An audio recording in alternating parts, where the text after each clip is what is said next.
तो स्वागत है आप सभी का BNN न्यूज के एक बिल्कुल ही नए एपिसोड के अंदर, जहां पर सिर्फ एक ही वीडियो के अंदर हम पूरे हफ्ते की सारी लेटेस्ट न्यूज को जानते हैं। और हर बार की तरह इस हफ्ते भी कई सारी कमाल की न्यूज सामने आई है। सो इसीलिए अगर आप किसी भी न्यूज को मिस नहीं करना चाहते तो आज आप इस वीडियो को पूरा एंड तक जरूर देखना। और अगर आपको ये वीडियो पसंद आती है तो आप वीडियो को लाइक करना, कमेंट्स के अंदर अपना ओपिनियन जरूर शेयर करना। और आप में से जिन्होंने अभी तक हमारे चैनल को सब्सक्राइब नहीं किया वो जल्दी से चैनल को सब्सक्राइब कर लेना और सब्सक्राइब बटन के बगल वाले बेल आइकन को ऑल पर सेट कर लेना, ताकि आप हमारे चैनल की सारी लेटेस्ट वीडियो सबसे पहले देख सकें। सो आइए अब हम बिना किसी देरी के आज की इस कमाल की वीडियो को स्टार्ट करते हैं।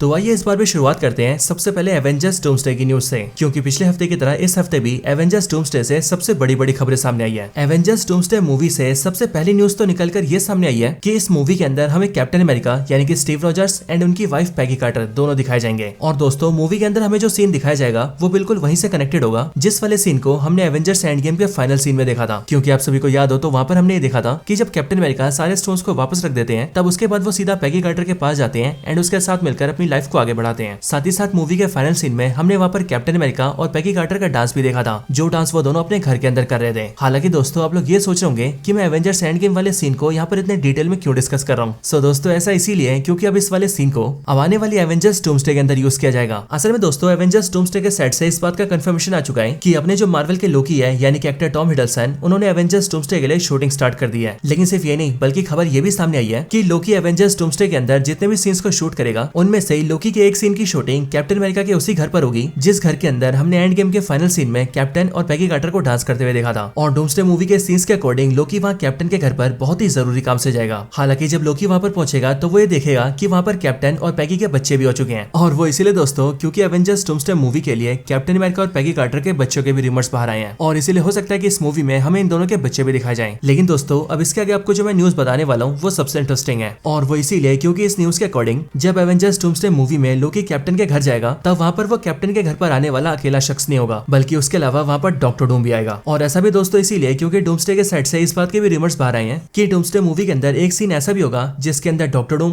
पैगी कार्टर और अपने कप्तान साहब तीनों एक साथ मिलेंगे। और सिर्फ ये नहीं बल्कि ये सीन किसी पास्ट वाले सीन का होगा जहाँ पर डॉक्टर डूम पास्ट में जाकर कैप्टन अमेरिका और पैगी कार्टर से मिलेगा। और इसीलिए दोस्तों इस वाले रिमर से भी ये बात कंफर्म हो जाती है कि कैप्टन अमेरिका और पैगी कार्टर से मिलने उनके घर पर लोकी के अलावा डॉक्टर डूम भी जाने वाला है। और इसीलिए दोस्तों अगर आप सभी नोटिस कर रहे हैं तो आपको ये बात क्लियर हो चुकी होगी कि एवेंजर्स डूम्सडे मूवी के अंदर भी कैप्टन अमेरिका का एक काफी मेजर रोल होने वाला है। बाकी अब इनके साथ ही एक्टर पॉल रड जो कि एमसीयू में एंटमैन को प्ले करते हैं, उनकी भी शूटिंग एवेंजर्स डूम्सडे के लिए शुरू हो चुकी है। और रूमर्स के अकॉर्डिंग एवेंजर्स डूम्सडे मूवी के अंदर भी एंटमैन का रोल काफी बड़ा होने वाला है। इसके साथ ही एवेंजर्स डूम्सडे के सेट से ये खबर भी बाहर आई है कि डूम्सडे मूवी के सेट पर आरडीजे यानी कि रॉबर्ट डाउनी जूनियर के साथ साथ रेयान रेनॉल्ड्स भी अवेलेबल थे, यानी कि अपने एमसीयू के डेडपूल। लेकिन स्पेशल बात तो ये है कि पूरे सेट पर आरडीजे और रेयान रेनॉल्ड्स कभी भी एक दूसरे से मिले ही नहीं है। हालांकि दोस्तों इन दोनों के नाम मिलने का रीजन अभी तक क्लियर नहीं है। हो सकता है कि ये दोनों एक्टर्स अपनी मर्जी से ना मिले हो, या फिर होने को ये भी हो सकता है कि इन दोनों की सेट पर आने से पहले ही किसी बात को लेकर कहासुनी हो गई हो। अब ऐसा दोस्तों मैं इसीलिए बोल रहा हूँ क्योंकि आप सबको पता लगी गया होगा कि मार्वल वालों ने एवेंजर्स डूम्सडे मूवी के सेट पर अपने बड़े बड़े एक्टर्स को क्रिएटिव फ्रीडम दे दी है। मतलब कि डूम्सडे मूवी में जो भी बड़े एक्टर्स कास्ट हुए हैं मार्वल ने उनका ओपिनियन सुनना स्टार्ट कर दिया है। एग्जाम्पल के लिए जैसे आरडीजे डॉक्टर डूम को प्ले कर रहे हैं तो सेट पर अपने सीन्स को प्ले करते करते अगर आरडीजे को ऐसा लगता है कि उनका सीन सही नहीं है, सीन को किसी और तरीके से बनाना चाहिए, सीन के अंदर किसी और कैरेक्टर को डालना चाहिए या फिर किसी कैरेक्टर को सीन से बाहर कर देना चाहिए, तो वो आरडीजे की मर्जी से हो सकता है। और सिर्फ आरडीजे नहीं बल्कि आरडीजे की तरह काफी सारे बड़े बड़े एक्टर्स की बात मार्वल सुनने वाला है। अब कहने को तो मार्वल वाले इस चीज को क्रिएटिव फ्रीडम कह रहे हैं, लेकिन कुछ फैंस इसी चीज को मार्वल की खिचड़ी भी कह रहे हैं। और ये इसीलिए दोस्तों क्योंकि ऐसा करने की वजह से मार्वल के राइटर्स ने मूवी के लिए जो स्टोरी लिखी है उसकी पूरी खिचड़ी बन जानी है। और एट द एंड ये भी हो सकता है कि मार्वल सोचे कुछ और उनकी मूवी बने कुछ और अगर गलती से भी ऐसा होता है तो इस बात की श्योरिटी है कि मार्वल फैंस मार्वल को कभी माफ भी नहीं करेंगे और उनकी बनाई हुई Avengers doomsday movie box office के ऊपर भी कुछ खास कमाई नहीं कर पाएगी। हालांकि दोस्तों जहां लोकी जैसे कैरेक्टर्स की फिल्मिंग डूम्सडे के लिए स्टार्ट हो चुकी है, वहीं पर ही डूम्सडे मूवी के लिए नेमोर जैसे कैरेक्टर्स की फिल्मिंग खत्म भी हो चुकी है। नेमोर को जो प्ले करते हैं यानी कि एक्टर टेनोच हुएटा, उन्होंने डूम्सडे मूवी की शूटिंग खत्म करने के बाद कई सारी बातें भी कही हैं। सबसे पहले तो उन्होंने पब्लिक को ये बताया कि वो डूम्सडे मूवी की कास्ट में शामिल है, इस बारे में उन्हें अनाउंसमेंट के 5 घंटे पहले ही पता लगा था। यानी कि जब मार्वल ने डूम्सडे मूवी की कास्ट को अनाउंस किया था तब उसके ठीक 5 घंटे पहले उन्हें बताया गया था कि उन्हें भी डूम्सडे मूवी के अंदर कास्ट किया गया है। बाकी इसके साथ ही अपनी शूटिंग को लेकर उन्होंने ये भी बताया कि उन्होंने डूम्सडे मूवी के सेट पर कई सारे सीन्स की फिल्मिंग एक्ट्रेस वेनेसा कर्बी के साथ भी की है, यानी कि वही एक्ट्रेस जो कि फैंटास्टिक फोर में सू स्टॉर्म को प्ले कर रही है। और दोस्तों मैं आपको बता दूं कि मार्वल कॉमिक्स के अंदर इसी सू स्टॉर्म के ऊपर नेमोर हमेशा लट्टू रहता है, और इसीलिए हो सकता है कि मार्वल कॉमिक्स के उसी वाले रेफरेंस को डूम्सडे मूवी के अंदर भी दिखाया जाए, जहां पर नेमोर जैसी सू स्टॉर्म को देखे वैसे उसे सू स्टॉर्म बहुत ज्यादा पसंद आ जाए। हालांकि दोस्तों इन एक्टर्स के अलावा और भी बाकी सारे एक्टर्स की शूटिंग ऑलमोस्ट कंप्लीट हो चुकी है, लेकिन डूम्सडे मूवी से ऐसे रूमर्स भी बाहर आ रहे हैं कि डूम्सडे मूवी की स्क्रिप्ट अभी तक पूरी नहीं हुई है, और इसीलिए जितने भी एक्टर्स ने मूवी के अंदर अपनी फिल्मिंग खत्म की है उन सभी को मार्वल वाले रीशूट्स के लिए फिर से बुलाने वाले हैं। और इसीलिए जैसे जैसे करके जिन भी एक्टर्स के रीशूट सामने आएंगे उन सबको मार्वल वाले बुलाएंगे और उनके सीन्स को रीशूट करेंगे। बाकी चलिए दोस्तों अब मार्वल में चलने वाली कुछ बड़े रूमर्स की बात कर लेते हैं। तो यहाँ पर सबसे पहला रूमर तो यह है कि मार्वल वाले स्टार लॉर्ड को आगे भी यूज करने वाले हैं, और as of course Star Lord के कैरेक्टर को एक्टर क्रिस प्रैट प्ले करेंगे, और रूमर्स के अकॉर्डिंग वो एमसीयू में आने वाले टाइम में अपनी नई टीम को बिल्ड करेंगे। लेकिन स्टार लॉर्ड की नई टीम के मेंबर्स कौन होंगे इस बारे में अभी कोई क्लैरिफिकेशन नहीं है। बाकी दोस्तों एक रूमर जॉन सीना को लेकर भी आया है, और बेसिकली जॉन सीना को लेकर ऐसा बोला जा रहा है कि अब वो भी एमसीयू में किसी एक रोल को प्ले कर सकते हैं। हालांकि जॉन सीना ने इस बात को लेकर कोई कंफर्मेशन नहीं दिया है, और उन्होंने बस इतना कहा है कि वो एमसीयू और डीसी के क्रॉसओवर को देखने में इंटरेस्टेड होंगे, और जब भी मार्वल और डीसी का क्रॉसओवर होगा तब वो उसका पार्ट जरूर बनना चाहेंगे। बाकी दोस्तों इसके आगे माइल्स मोरालेस जिसे एवेंजर्स सीक्रेट वॉर्स के लिए ऑलमोस्ट कंफर्म कर दिया गया है, यानी कि अब इस बात के चांसेस भी बहुत ही ज्यादा है कि एवेंजर्स सीक्रेट वॉर्स मूवी के अंदर हमें माइल्स मोरालेस भी दिखाया जाए, और इसी माइल्स मोरालेस को प्ले करने के लिए एक एक्टर इंटरेस्टेड भी है जिसका नाम है नेटजी जीटर। बाकी मार्वल और सोनी अलाउ करते हैं तो ये माइल्स मोरालेस को जरूर प्ले कर सकते हैं। इनके साथ ही फैंटास्टिक फोर मूवी में दिखने वाला गैलेक्टस और उसकी फीमेल सिल्वर सर्फर को लेकर भी ये रूमर आ रहा है कि उनकी स्टोरी को मार्वल रीसेट करने वाला है, और इसीलिए अगली बार जब ये दोनों कैरेक्टर्स हमें दिखाए जाएंगे तो हम पर्दे पर इनकी एक नई स्टोरी को देखेंगे। बाकी इनके साथ ही स्पाइडरमैन ब्रांड न्यू डे को लेकर भी ये रूमर सामने आ रहा है कि स्पाइडरमैन ब्रांड न्यू डे में पनिशर का रोल न सिर्फ बड़ा होगा बल्कि इसके साथ ही मूवी के अंदर उसे स्पाइडरमैन के बाद सबसे ज्यादा स्क्रीन टाइम भी दिया जाएगा। बाकी आगे बात करें अभी हाल ही में रिलीज होने वाली फैंटास्टिक फोर मूवी के बारे में, तो इस मूवी को लेकर एक अच्छी खबर ये सामने आई है कि एमसीयू की फैंटास्टिक फोर मूवी ने कैप्टन अमेरिका विंटर सोल्जर का लाइफ टाइम कलेक्शन बीट कर दिया है, और अब इसीलिए फैंटास्टिक फोर की movie captain America winter soldier से ऑफिशियली ज्यादा पैसे कमा चुकी है। बाकी इन सबके साथ ही मार्वल स्टूडियो से एक खबर ये भी सामने आ रही है कि मार्वल स्टूडियोज इस टाइम पर अंदर ही अंदर एक बड़े प्रोजेक्ट पर काम कर रहा है, और इस बड़े प्रोजेक्ट का नाम है अ जजमेंट डे। और ये judgement day basically Marvel comics का एक ऐसा इवेंट होता है जिसके अंदर एवेंजर्स, एक्समैन और इटर्नल्स तीनों का एक साथ क्रॉसओवर होता है, और रूमर्स के अकॉर्डिंग मार्वल वाले इस पूरे इवेंट को एमसीयू में दिखाने वाले हैं। हालांकि इस बात का अभी तक कोई कंफर्मेशन तो नहीं आया है, लेकिन जैसे इस न्यूज को लेकर कोई भी अपडेट आएगा मैं आपको जरूर बता दूंगा। बाकी दोस्तों इस पूरे साल की यानी कि साल 2025 की बात करें तो ये पूरा साल कॉमिक बुक मूवीज के लिए अच्छा नहीं माना जा रहा है, और ऐसा इसीलिए क्योंकि 2011 के बाद से साल 2025 एक ऐसा साल बन चुका है जिस पूरे साल के अंदर किसी भी कॉमिक बुक पे बनने वाली मूवी ने $700 मिलियन से ज्यादा पैसे नहीं कमाए। क्योंकि अगर आप 2012 से लेकर 2024 तक सारे साल की बात करेंगे तो इन सभी सालों में कॉमिक बुक्स के ऊपर बनने वाली कोई ना कोई एक मूवी ऐसी होती थी जो कि बड़े आराम से $700 मिलियन के आंकड़े को पार कर जाती थी, लेकिन साल 2025 में ऐसी कोई भी मूवी सामने नहीं आई है। हालांकि दोस्तों इन सभी सालों में 2020 को बाहर रखा गया है, और एज ऑफ कोर्स ऐसा इसीलिए क्योंकि उस साल कोविड-19 आया था जिस वजह से मूवीज थिएटर में लगी नहीं पाई, और जो मूवीज लगी भी वो कमा नहीं पाई। बाकी दोस्तों अब लास्ट न्यूज है मूवीज में दिखने वाले सबसे एक्सपेंसिव सीन्स के बारे में। असल में अभी कुछ टाइम पहले ऐसी टॉप 10 मूवीज की लिस्ट बाहर आई है जिन मूवीज में दिखने वाले सीन्स अब तक के सबसे महंगे सीन्स हैं, यानी कि मूवीज के अंदर ये जो सीन्स दिखाए गए हैं इन सीन्स को बनाने में सबसे ज्यादा पैसा लगा है। और इस लिस्ट में मूवीज टोटल 11 हैं, जिनमें से 11वें नंबर पर आता है टॉप गन का FA-18 का एरियल वाला सीन, जिस सीन को बनाने में पूरे $13 मिलियन